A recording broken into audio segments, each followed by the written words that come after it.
So today I want to introduce to you the concept of stakeholder. And the main question today is, which stakeholder do we create value for? We are coming from the backdrop where we have just introduced strategic management.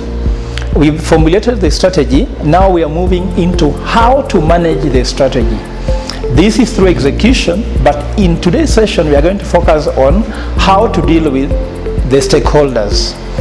In stakeholder analysis, there have been so many frameworks that informs even corporate governance. There are two main important frameworks. There's what you call agency model. Agency model simply means that shareholders hires management so that the management can run the company in their own interest. And how would you ensure that management runs the organization in the interest of shareholders? So this has been the biggest challenge in history in management, because some people have said, let me give them bonus. But if you give them bonus, people can inflate the books and then earn bonus.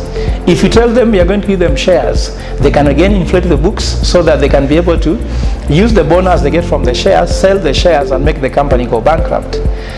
So one way is that you believe that the management won't work in the interest of the shareholders. So there is another theory which is called Stewardship Theory, where you believe that management will always work in the self-interest of the shareholders, and therefore you don't have to bother very much with the aspect of trying to give them bonuses, giving them shares, trying to give them incentives that they can work in your self-interest. So having said that, the most important thing that you need to know today is, people say reckless statements that customer is king, customer comes first, but some people have also come with theories that these things that the customer is always right can also be wrong. But the main thing is, do you have a framework upon which you can be able to analyze who is the main stakeholder? How will you deal with every stakeholder depending on the interests that they have?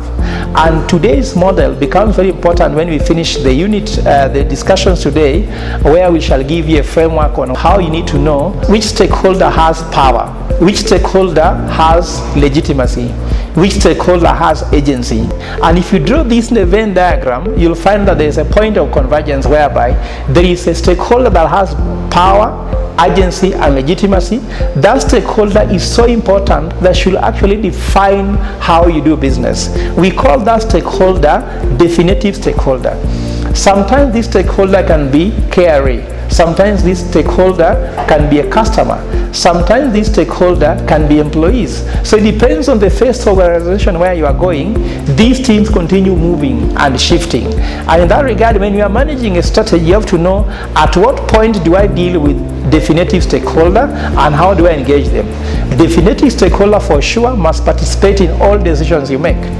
Some stakeholders you just need to inform them, and some of them you just need to consult them, while others you ignore them. So your main work is to ensure how can you manage each stakeholder as it continues moving, so that you can ensure that you don't get hurt by their behavior as they affect the company in terms of bottom line, in terms of brand visibility and the rest.